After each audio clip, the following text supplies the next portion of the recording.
Video. ഇന്ന് നമ്മൾ SQL server എങ്ങനെയാണ് ഡൗൺലോഡ് ചെയ്യുക, അതെങ്ങനെയാണ് ഇൻസ്റ്റാൾ ചെയ്യുക എന്നുള്ളതാണ് നമ്മൾ ചെക്ക് ചെയ്യുന്നത്. SQL സെർവർ നിങ്ങൾക്കറിയാം, നമുക്ക് ഡാറ്റാബേസ് ആയിട്ട് യൂസ് ചെയ്യുന്ന മൈക്രോസോഫ്റ്റിൻ്റെ പ്ലാറ്റ്ഫോമാണ് മൈക്രോസോഫ്റ്റ് SQL സെർവർ. അപ്പോൾ ഞാനിത് ഡൗൺലോഡ് ചെയ്യുന്ന എക്സ്പ്രസ് വേർഷനാണ്. അപ്പോൾ അതിനായിട്ട് നമ്മൾ ഗൂഗിളിൽ പോയിട്ട് ഡൗൺലോഡ് SQL സെർവർ എന്ന് കൊടുക്കാം. അതിനുശേഷം ഫസ്റ്റ് റിസൾട്ട് തന്നെ മൈക്രോസോഫ്റ്റിൻ്റെ പേജിലോട്ട് കയറാവും. അതിൽ പോയതിനു ശേഷം നമ്മൾ ഈ ഒരു എക്സ്പ്രസ് വേർഷനാണ് ഡൗൺലോഡ് ചെയ്യുന്നത്. എക്സ്പ്രസ് എന്ന് പറയുമ്പോൾ ഫ്രീ വേർഷനാണ്. നമുക്ക് ഒരുവിധം എല്ലാ കാര്യങ്ങളും ചെയ്യാൻ പറ്റും. ലിമിറ്റഡ് ആണ്. ആ ലിമിറ്റേഷൻസ് എന്താണെന്ന് നിങ്ങൾ ഇതിൻ്റെ വെബ്സൈറ്റിൽ കയറിയതിനു ശേഷം നിങ്ങൾക്ക് അതിൻ്റെ ഫീച്ചേഴ്സ് എടുത്ത് നോക്കിക്കഴിഞ്ഞാൽ കാണാൻ സാധിക്കും. അപ്പോൾ ഞാനിപ്പോൾ എക്സ്പ്രസ് വേർഷനാണ് ഡൗൺലോഡ് ചെയ്യുന്നത്. അത് ഡൗൺലോഡിന് കൊടുത്തിട്ടുണ്ട്. അത് ഡൗൺലോഡ് ആയി കഴിഞ്ഞ് കഴിഞ്ഞാൽ ഒരു ഇൻസ്റ്റലേഷൻ സ്റ്റാർട്ടാവും. അപ്പോൾ അതിന് വേണ്ടിയിട്ട് ഞാനൊരു ഇൻസ്റ്റലേഷൻ സ്റ്റാർട്ട് ചെയ്തു.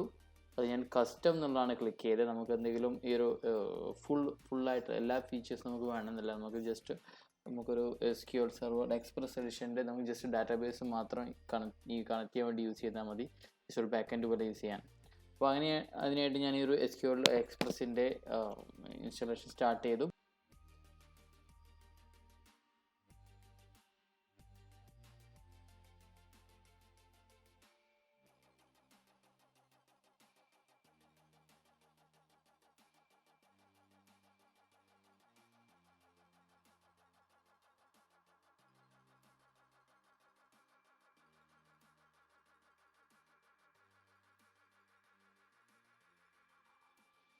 കഴിഞ്ഞു കഴിഞ്ഞാൽ പിന്നെ ഇങ്ങനെയൊരു സ്ക്രീനാണ് ഓപ്പൺ ആവുക. ഇതിൽ നമുക്ക് 2-3 ഓപ്ഷൻ ഉണ്ട്. ഒന്ന് നമുക്കൊരു ന്യൂ SQL സെർവറിന് ഇൻസ്റ്റൻസ് ക്രിയേറ്റ് ചെയ്യാനും, അതുപോലെ തന്നെ എക്സിസ്റ്റിംഗ് ഒരു SQL സെർവർ ഉണ്ടെങ്കിൽ അത് അപ്ഗ്രേഡ് ചെയ്യാനുള്ള ഓപ്ഷൻ ഉണ്ട്. അതുപോലെ തന്നെ നമുക്ക് സെർവർ മാനേജ്മെൻറ്റ് സ്റ്റുഡിയോ, നിങ്ങൾക്കറിയാം, നമുക്ക് ഡാറ്റാബേസ് കുറേ എക്സിക്യൂട്ട് ചെയ്യാനും അതുപോലെ തന്നെ ഡാറ്റാബേസ് ബാക്കപ്പ് എടുക്കാൻ യൂസർ ഇൻ്റർഫേസ് പോലെ യൂസ് ചെയ്യുന്നതാണ്. ഒരു മാനേജ്മെൻറ്റ് സ്റ്റുഡിയോ ആണ് SQL സെർവർ മാനേജ്മെൻറ്റ് സ്റ്റുഡിയോ. അത് ഡൗൺലോഡ് ചെയ്യാൻ ലിങ്കും ഈ ഒരു പുതിയ വിൻഡോയിൽ ഓപ്പൺ ആയിട്ട് വരുന്ന വിൻഡോയിൽ നിങ്ങൾക്ക് കാണാൻ സാധിക്കും. അപ്പോൾ ഇപ്പോൾ നിങ്ങൾക്ക് കാണാൻ സാധിക്കും ഇതിൽ ഒരു സിസ്റ്റത്തിൻ്റെ ചെക്കിങ് നടന്നുകൊണ്ടിരിക്കുകയാണ്. അപ്പോൾ എന്തെങ്കിലും രജിസ്റ്റർ എറർ ഉണ്ടോ, എന്തെങ്കിലും റീസ്റ്റാർട്ട് പെൻഡിങ് ഉണ്ടോ, അതായത് വേറെ മൈക്രോസോഫ്റ്റ് ഇൻസ്റ്റാൾ ആയിട്ടുണ്ടെങ്കിൽ മൈക്രോസോഫ്റ്റിൻ്റെ അതർ സോഫ്റ്റ്വെയർസ് അല്ലെങ്കിൽ മറ്റ് തേർഡ് പാർട്ടി സോഫ്റ്റ്വെയർസ് ഒക്കെ ഇൻസ്റ്റാൾ ചെയ്തതിന് ശേഷം എന്തെങ്കിലും തരത്തിലുള്ള റീസ്റ്റാർട്ടിങ്ങോ സിസ്റ്റം റീബൂട്ടിങ്ങോ പെൻഡിങ് ഉണ്ടെങ്കിൽ അത് നമുക്ക് കാണാൻ സാധിക്കും. ഇനി നമുക്ക് ഇപ്പോൾ ആ ഒരു ഫസ്റ്റ് ചെക്കിങ് കഴിഞ്ഞു. ഇനി നെക്സ്റ്റ് ഒരു ഇൻസ്റ്റലേഷൻ്റെ ഒരു ഫയൽസ് റെഡി ആയിക്കൊണ്ടിരിക്കുകയാണ്. അതാണെന്നുണ്ടെങ്കിൽ നമുക്കൊരു ഇനീഷ്യേറ്റ് ചെയ്തുകൊണ്ടിരിക്കുകയാണ്. അപ്പോൾ ഫസ്റ്റായിട്ട് നമ്മൾ പുതിയ അപ്ഡേറ്റ്സ് എടുത്തിട്ടില്ല. അപ്പോൾ ഒരു അപ്ഡേറ്റ് സ്കിപ്പ് ചെയ്തിട്ടുണ്ട്. കാരണം ഓൾറെഡി ഇത് നമ്മൾ എടുത്തത് പുതിയ വെർഷൻ ആയതുകൊണ്ട് തന്നെ അതിന് എക്സ്ട്രാ അപ്ഡേറ്റിൻ്റെ ഒന്നും ആവശ്യമില്ല. അപ്പോൾ ആ ഒരു ഫസ്റ്റ് ഒരു ഇൻസ്റ്റലേഷൻ സ്റ്റാർട്ട് ആയി കഴിഞ്ഞ് നമുക്ക് നെക്സ്റ്റ് പ്രൊസീജിയർ എന്താണെന്ന് വെച്ച് കഴിഞ്ഞാൽ നമ്മൾ ഇൻസ്റ്റൻസിൻ്റെ നെയിം. ഇൻസ്റ്റൻസ് എന്ന് പറയുമ്പോൾ നമ്മൾ സെർവർ ഇൻസ്റ്റൻസ് നമുക്കറിയാം. SQL സെർവർ 1, SQL സെർവർ 2, അതുപോലെ തന്നെ SQL സെർവർ എക്സ്പ്രസ്, അല്ലെങ്കിൽ നിങ്ങൾക്ക് ഇഷ്ടമുള്ള പേരിൽ നിങ്ങൾക്കൊരു ഇൻസ്റ്റൻസ് ക്രിയേറ്റ് ചെയ്യാം. പക്ഷേ ആ ഒരു ഇൻസ്റ്റൻസ് ആണ് നമ്മളുടെ സെർവർ നെയിം. പിന്നെ നമ്മൾ വേറെ ഇതിൻ്റെ ഫ്രണ്ട് എൻഡ് ആപ്ലിക്കേഷൻസിൽ അതുപോലെ തന്നെ എന്താണെന്ന് പറഞ്ഞു കഴിഞ്ഞാൽ നമ്മളെ വിഷ്വൽ സ്റ്റുഡിയോയിൽ ചെയ്യുന്ന വിൻഡോസ് ഫോംസ് അല്ലെങ്കിൽ MVC ആപ്ലിക്കേഷൻസ് ആണെന്നുണ്ടെങ്കിൽ നമ്മൾ സെർവർ നെയിം സെലക്ട് ചെയ്യുന്ന കൊടുക്കുന്ന സമയത്ത് ഈ ഒരു ഇൻസ്റ്റൻസ് നെയിമാണ് അതിൽ വരിക, അത് ലോക്കലായിട്ട് കണക്ട് ചെയ്യുമ്പോൾ. അപ്പോൾ ആ ഒരു ഇൻസ്റ്റലേഷൻ ഇപ്പോൾ സ്റ്റാർട്ട് ആയിക്കൊണ്ടിരിക്കുകയാണ്. ഫസ്റ്റ് ഇനീഷ്യലൈസേഷൻ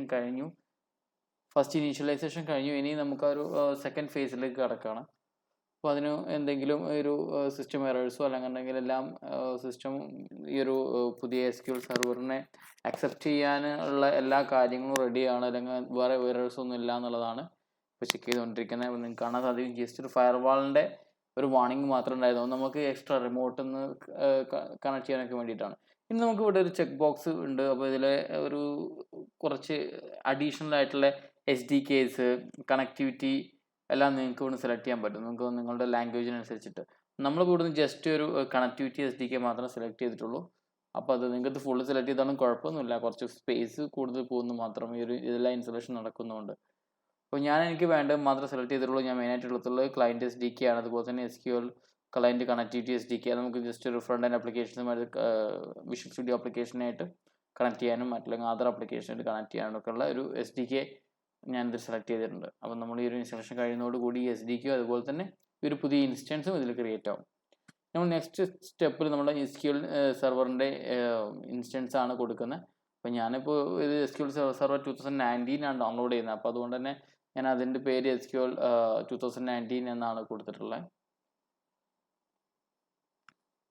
ഇനി നെക്സ്റ്റ് ആയിട്ട് നമുക്ക് ഇതിൻ്റെ നമുക്ക് 2 ഒതൻറ്റിക്കേഷൻ മോഡുകളാണുള്ളത് SQL. ഒന്ന് വിൻഡോസ് ഒതൻറ്റിക്കേഷൻ മോഡും അതുപോലെ തന്നെ SQL സെർവർ ഒതൻറ്റിക്കേഷനും.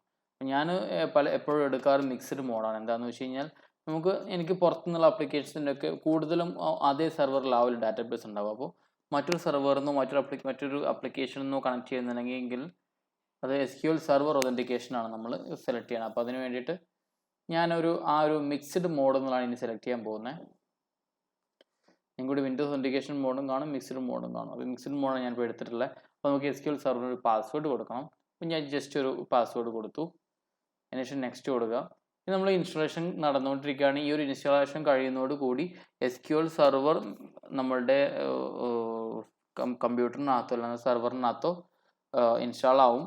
ഇനി അതിനുശേഷം നമുക്ക് വേണ്ടത് ഒരു യൂസർ ഇൻ്റർഫേസ് വെച്ചിട്ട് നമുക്കൊരു അതർ ആപ്ലിക്കേഷൻ വെച്ചിട്ട് നമുക്കിതിനെ ഈ ഡാറ്റാബേസിനെ ആക്സസ് ചെയ്യണം.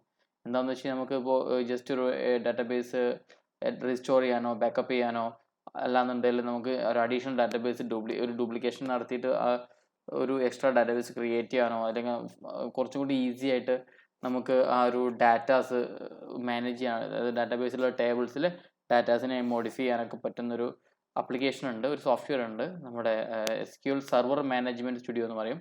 അത് നിങ്ങൾക്ക് ഈ ഒരു വിൻഡോയിൽ തന്നെ നിങ്ങൾക്ക് കാണാൻ സാധിക്കും. SQL സെർവർ മാനേജ്മെൻറ്റ് സ്റ്റുഡിയോ എവിടെ നിന്നാണ് ഡൗൺലോഡ് ചെയ്യുന്നത്. അത് ഇതുപോലെ തന്നെ സിമ്പിളാണ്, ഇതിലും സിമ്പിളാണ് ഇൻസ്റ്റാളേഷൻ. ഞാനൊരു മറ്റൊരു വീഡിയോയിൽ ആ ഒരു SQL സെർവർ മാനേജ്മെൻറ്റ് സ്റ്റുഡിയോൻ്റെ ഇൻസ്റ്റാളേഷൻ എങ്ങനെയാണെന്നുള്ളത് നിങ്ങൾക്ക് പരിചയപ്പെടുത്തി തരാം. അപ്പോൾ ഞാനിപ്പോൾ ഈ ഒരു വീഡിയോ ഇവിടെ വൈൻഡപ്പ് ചെയ്യാണ്. അപ്പോൾ നിങ്ങൾക്ക് ഒരു വീഡിയോ ഇഷ്ടപ്പെട്ടിട്ടുണ്ടെങ്കിൽ മറ്റുള്ളവർക്ക് നിങ്ങൾ IT-യുമായി ബന്ധപ്പെട്ടിട്ടുള്ള സോഫ്റ്റ്വെയർ ഡെവലപ്മെൻറ്റ്, വെബ് ഡെവലപ്മെൻറ്റുമായി ബന്ധപ്പെട്ടിട്ടുള്ള ആളുകൾക്ക് ഈ ഒരു വീഡിയോ ഉപകാരമാകുമെന്ന് തോന്നുന്നുണ്ടെങ്കിൽ തീർച്ചയായിട്ടും വീഡിയോ ഷെയർ ചെയ്യണം. നിങ്ങളുടെ സപ്പോർട്ട് ഉണ്ടാവുമെന്ന് പ്രതീക്ഷിക്കുന്നു. അപ്പോൾ മറ്റൊരു വീഡിയോ കാണുന്നവരെ it's Safeer signing off. Good bye.